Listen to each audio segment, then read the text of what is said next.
Merci beaucoup. Et merci de m'avoir invité. D'abord, j'ai pris cette proposition un petit peu comme une claque, n'est-ce pas? Depuis 5 ans, je m'efforce de réfléchir au niveau du président de la République et on me demande de parler comme éventuel ministre de la Défense. Il y a quelque chose qui ne va pas là. Bon, ensuite, après avoir accepté cette humiliation, n'est-ce pas, difficile quand même pour un général, hein, après avoir accepté cette humiliation, je me suis dit, il y a quand même quelque chose à faire. Et donc, j'ai décidé de procéder en 2 étapes, cette fois-ci, assez brèves si possible. La première, je vais essayer de me mettre en situation, non pas moi personnellement comme ministre de la Défense ou des Armées, je préfère la ministre des Armées, mais en situation de mise en place de ce gouvernement que vous tentez de mettre sur pied. Si d'aventure, un jour, il arrivait aux affaires, ce serait forcément dans une situation difficile, voire très difficile. Or, j'ai connu 4 guerres civiles sur le terrain. Je parle un petit peu de ce que je sais. Et à ce moment-là, nous serions confrontés, et pas uniquement le ministre de la Défense, mais nous serions confrontés à des priorités absolues.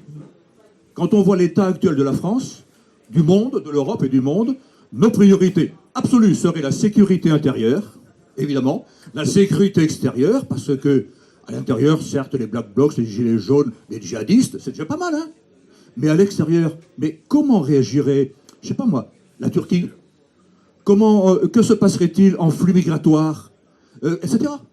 Hein? Ensuite, il y aurait un autre défi gigantesque, je vous assure, c'est de nourrir tout le monde. C'est de manger et de boire à notre faim et pour survivre. Je vous assure, j'ai bien étudié cette affaire-là. Nous sommes très mal barrés, pour parler français d'aujourd'hui. Ça irait très mal. Voilà quelles seraient les priorités, avant de penser à réorganiser le ministère de la Défense ou des Armées pour faire autre chose. Il y aurait ça. Ensuite de ces... Au-delà, eh bien, on ferait ce qu'on pourrait, avec ce qu'il resterait. Je dis bien avec ce qu'il resterait de la France d'aujourd'hui. Qu'en restera-t-il? Vous savez, il y a des scénarios absolument affreux. J'en ai élaboré quelques-uns depuis maintenant 40 ans. À l'époque soviétique, c'était pas les djihadistes, c'était les Spetsnaz. Mais nous avons quelques scénarios qui sont absolument affreux. Je ne sais pas ce qu'il resterait après que nous ayons été appelés à gouverner. Ça me rappelle aussi une chose. Quand je commandais mon régiment à Bayonne, un ministre d'origine locale, invité par moi à la Saint-Michel, me prend à part après la cérémonie en allant vers le méchoui pour me dire « Vous savez, colonel », je rapporte ces mots exacts, « Vous savez, colonel, ces grands hommes qui nous gouvernent sont tous des fouteurs de merde. Et le jour où ça sera vraiment la merde, ils trouveront un vieux compte général, lui fileront le bâton merdeux et s'en iront. » Et c'est bien, ça c'est déjà vu, et c'est, à mon avis, le scénario possible, sinon probable, pour que votre éventuel gouvernement soit appelé. C'est dire dans quelle situation nous serions. Bien. Alors, après avoir essayé de sauver les meubles, avoir assuré autant que possible, et si nous le pouvons, mesdames et messieurs, la sécurité intérieure, la sécurité aux frontières, aux extérieurs, et nourrir et abreuver les gens, si nous avons réussi à faire ça, après, eh bien on verra. Moi, j'ai plein d'idées là-dessus. Après, il faudra rejeter les bases du renouveau français, d'un renouveau. Et je ne dis pas n'importe quoi, parce que je crois qu'il faut se mettre dans la tête que ce que nous vivons aussi aujourd'hui serait quasiment éradiqué. Les cervelles seraient complètement chamboulées. Tout serait chamboulé. Il faudrait lancer les bases d'un renouveau français, jeter les bases d'une nouvelle unité nationale, sans chercher à revenir à un passé qui est révolu, mais il faut penser à l'avenir en s'appuyant sur le passé.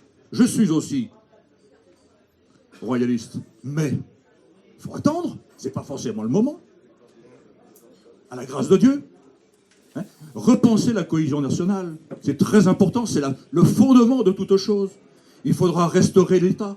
J'ai écrit dans mes 3 livres tout ce que je pense de cela, je ne vais pas continuer très longtemps. Et bien sûr, après tout cela, il faut restaurer l'enseignement. Enfin, il y a énormément de choses à faire. Je crois que ce n'est pas le temps d'un gouvernement de 5 ans. Là, on pourra uniquement semer les quelques graines qui porteront des fruits dans 50, 100, 200 ans. Parce qu'en fait, c'est une œuvre de re-civilisation à laquelle nous serions appelés. Voilà. Et dans ce cadre-là, le ministère de la Défense, ou plutôt des Armées, c'est comme ça que je le vois, que ferait-il au moins dans les 2 premières phases? C'est-à-dire la première qui consiste à sauver les meubles, à sauver le plus possible de gens, et la sécurité, etc. Eh bien, tout banalement, les armées seraient chargées prioritairement de la sécurité extérieure. Et ça sera déjà énorme étant donné nos armées actuelles. Ça serait déjà énorme. Je ne sais pas si nous aurions la possibilité. Je ne sais pas, je ne suis pas certain, on verra. On verra, je dis bien on verra parce que j'y crois un peu, voyez-vous. Je ne sais pas si nous aurions le temps de mobiliser. Et mobiliser qui? Comment faire le tri aujourd'hui? N'est-ce pas? C'est une gageure énorme. Et dans la deuxième phase, une fois qu'on aura, ayant assuré la sécurité intérieure, la sécurité extérieure, et puis assurer à tout le monde, ou à peu près tout le monde, à ceux qui survivront, mesdames et messieurs, je ne dis pas de langue de bois, pardonnez-moi, à ceux qui survivront. Une fois qu'on aura fait ça, eh bien, il faudra que les armées continuent d'assumer la sécurité extérieure, parce que nous ne sommes pas dans un monde angélique, et qu'elles participent à la cohésion nationale. Je ne suis pas du tout d'accord avec ce que disent les généraux depuis longtemps, avant mon départ, avant que j'étais mis à la porte de l'armée. Je ne suis pas d'accord. Le recentrage sur le cœur de métier. Le cœur de métier de l'armée, pardonnez-moi, on s'en fiche. Parce que quand il y a le feu à la Maison France, que l'armée, qui est aujourd'hui l'un des seuls corps d'État à garder une cohésion et à être capable d'être moteur de cohésion nationale, si elle reste centrée sur son cœur de métier, eh bien c'est une quasi-trahison. Il faudra donc que les armées participent très activement à la recohésion nationale. Comment? Bon, là aussi j'en parle beaucoup dans mes livres, du moins un peu, et je suggérais déjà qu'il faudrait créer un nouveau ministère à ce moment-là, un ministère de la cohésion nationale. Là, il y a un vrai boulot, je peux vous dire. Un ministère de la cohésion nationale, travaillant de manière transverse, en particulier avec les armées, mais aussi, bien sûr, enseignement, etc. Voilà, j'ai terminé avec cette première phase très, très concrète. Là, j'ai parlé en homme d'action, en général. Mais il se trouve que depuis 5 ans, j'essaie de réfléchir, c'est pas toujours facile, de réfléchir à un niveau supérieur, celui du président de la République, et puis avec un gros défaut, je suis chrétien. C'est terrible, c'est terrible, et certains me le reprochent, mais je m'en fiche, c'est comme ça. Je crois que nous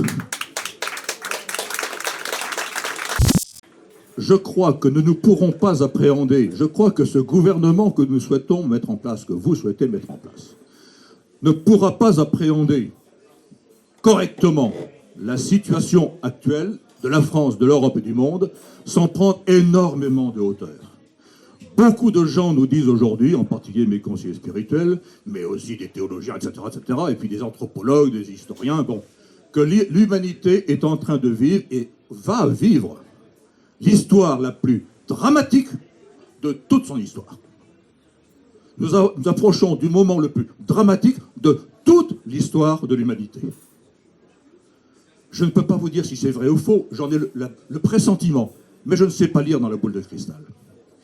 Et donc, nous devons vraiment prendre de la hauteur et essayer de voir les choses. Par exemple, un prêtre m'a appris il y a 2 ans, il m'a fait ouvrir un plafond de verre dans mon engagement politique pour me montrer les aspects eschatologiques. Eh bien, je crois que nous devons monter à ces hauteurs-là. Sinon, nous ne construirons rien de solide.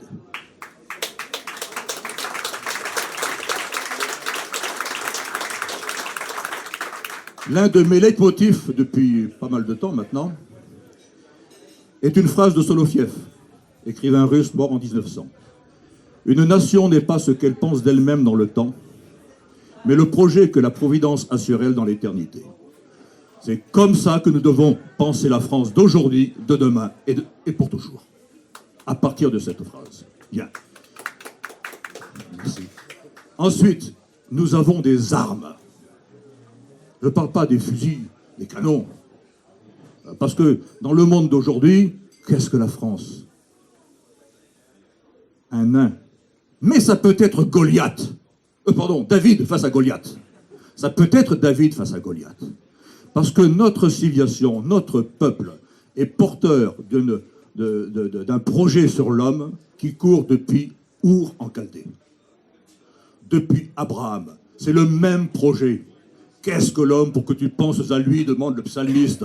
Tu l'as voulu un peu moindre qu'un Dieu. Et la prière eucharistique d'aujourd'hui, la 4e, tu as créé l'homme à ton image. Qu'en te servant, il règne sur la création. Nom d'une pipe, si c'est pas un projet sur l'homme, qu'est-ce que c'est ça? Oh, nous sommes... Oh, mais j'y peux rien, moi, de micro. Mais vous avez une voix qui porte. Bien. Aujourd'hui, en fait, nous sommes... C'est pour ça que nous sommes à un moment clé de l'histoire de l'humanité. Il faut le focaliser sur le plus important. Il faut aller à la racine du problème. Et quelle est la racine du problème? Nous sommes en présence de deux conceptions de l'être humain. L'être humain jetable, la machine, on en parlait ce matin. Et puis celle-là, dont je viens de vous parler, qui est portée depuis 4000 ans, et que tout le monde, enfin que tous les autres en face, combattent. L'enjeu, c'est la survie et la magnification de l'humanité d'un côté, ou de l'autre, l'écroulement, la disparition peut-être de l'humanité de l'autre. C'est ça l'enjeu, aujourd'hui, dans lequel nous sommes. Et vous connaissez, dans l'histoire de l'humanité, une génération qui a une responsabilité plus forte que la nôtre, vous? Moi pas. Et c'est à nous qu'elle échoue cette responsabilité. À nous. Pas à nos grands-parents, pas à nos petits-enfants, à nous. Aujourd'hui. Parce que peut-être que dans 30 ans, il sera trop tard. Si PMA, GPA réussissent, et ça, humainement, tout paraît que ça réussisse. Eh bien, dans 30 ans, nous aurons deux humanités opposées. L'une qui est sortie du ventre d'une femme et l'autre qui a été créée en usine. Elles seront nécessairement conflictuelles. Et ça sera un combat d'éradication. Forcément. Eh bien, c'est ça l'enjeu de la politique. Aujourd'hui, je dis que la France doit se réapproprier cette conception de l'humanité. On s'en fout de droite et gauche, on s'en fout de Rassemblement National, etc. Macron. Il faut revenir à ça. Alors bien sûr, c'est un combat d'hommes et de femmes. Peut-être plus de femmes, d'ailleurs. Quoique, et les mecs au boulot. Hein? Bien sûr, mais c'est ça le fond. C'est ça le fond. Donc, je crois aujourd'hui que nous sommes la génération qui doit redonner une vocation, dans le droit fil de la vocation de la France, lui redonner le message qui conduira l'humanité un jour ou l'autre. Il ne faut pas chercher la puissance économique, etc. En soi, ça n'a d'intérêt que si c'est au service. Que si c'est au service de l'être humain, au service de la France, au service de l'humanité. Si on recherche la puissance pour elle-même, on va se planter, on fera des bêtises, comme toujours. Mais si nous recherchons, si nous délivrons ce message pour le plus grand service de l'homme, pour montrer à tout homme dans l'univers les chemins de l'humanisation de l'homme et de tous les rapports humains, eh bien, la puissance nous sera donnée par surcroît pour que nous puissions rayonner sur le monde. Merci.